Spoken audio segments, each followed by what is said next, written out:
All right, so for my research paper, I wrote about the globalization of community colleges. So here's, I guess, the three questions for that. First of all, choosing the topic. Really, I chose the topic. I went to American Association of Community Colleges website, saw there was a hot issues tab, and this one kind of caught my eye. And it had some pretty good articles underneath it, and kind of started to really dig into that. And really, kind of what I was looking at was really just the globalization of community colleges. I mean, exactly what it sounds. Um, Wanted to look at. Um, yeah, clearly, this is not just it's not just a national thing anymore. Um, the United States brings in international students. We send out students. There are other countries that have their own versions of community colleges or technical schools or vocational training. And so kind of just wanted to dig in and see, okay, well, what is that like? What is it, um, how are countries interacting with each other? What are students like? Things like that. So that was really kind of the big, as far as why choosing it and what we were looking at. Um, was just kind of on a grand scale, on a big paintbrush kind of thing. What's community colleges look like on a global level? Major findings, trends. One of the biggest things is there's just a huge lack of research that is done on international students at community colleges. There's a decent amount of research done on international students, but right now a lot of it is just kind of, well, we guess that it applies. We guess that it translates over to community colleges. And for some things, that's probably true. I think the way that um, how having international students at your community college not only benefits the students, um, because oftentimes they're there, particularly in vocational training, they're there because they cannot get that job training, they cannot get that workforce vocational training in their own country. And so what they'll do is come over to the United States and get that training. But while they're there, it's not just them who's benefiting. The domestic students are benefiting from that interaction, from interaction with international students.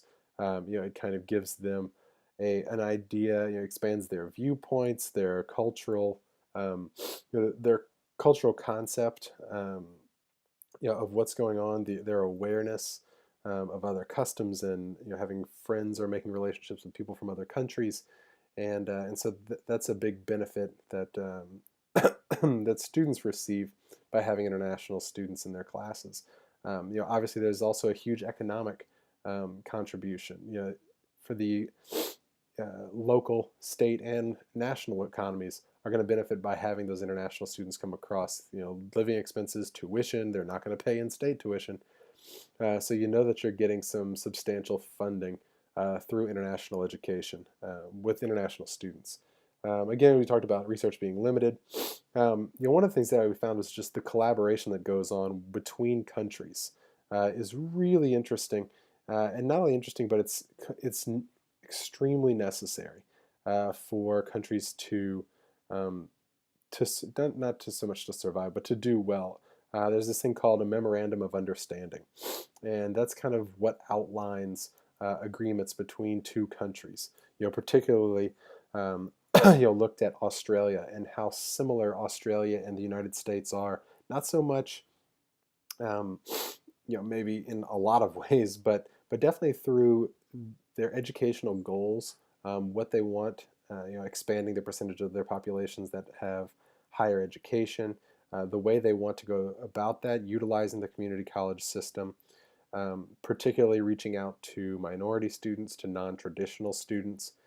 Both the United States and Australia see that, okay, well, we're both going after the same things, and so it makes sense for us to work together and come up with, okay, well, how can we do that? And so, programs that are being used in Australia, which is kind of it's their National Workforce Development Fund, is extremely similar and is built um, you know, intentionally to be similar to something through the Department of Education, so the Department of Labor, which looks at it's the Trade Adjustment Assistance Community College and Career Training Program.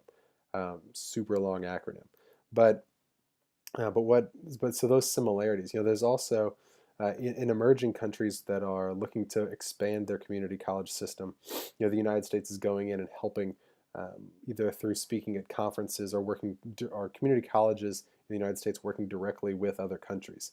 The example that I looked at was India, which is looking, they have a huge boom in their youth population, their under 25 population. And so how are they going to educate all those students? They're going to do it through community colleges, is one of their ideas, especially to get skilled workers. So they're looking to add 200 community colleges, technical colleges, to their system.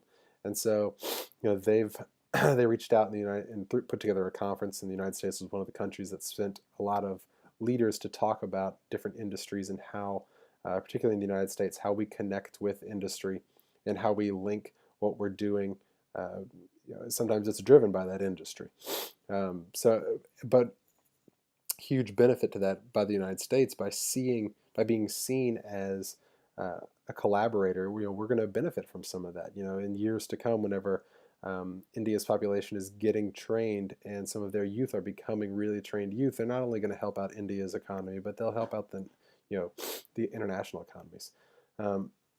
So I was going to quickly look at the third question, which talks about implications. The biggest implication to me is just that it is a global community college system now. It's not national. It's not Australia or India or United States. It's a global community college system. The collaboration is going to be necessary. There are huge benefits to bringing in international students. When we talk about the need for more research, there needs to be research on those international students at community colleges. There needs to be research looking at some of those memorandums of understanding. How are those being set up? Can they be duplicated? There are some really interesting programs that are being done either through direct exchanges or partnerships with community colleges in other countries. Can those be duplicated? So there's still a lot of research that can be done. Probably it starts with international students at community colleges. How are they succeeding? What programs are they attracted to? Are they working while they're here? Are they working within their industry that they're studying? So kind of how is that being put together? There's a big opportunity there. You have to be willing to collaborate. You have to look outside of your borders, which is great. You don't have to just talk to the community college down the road or in the other town or in the other state. You can go beyond our borders.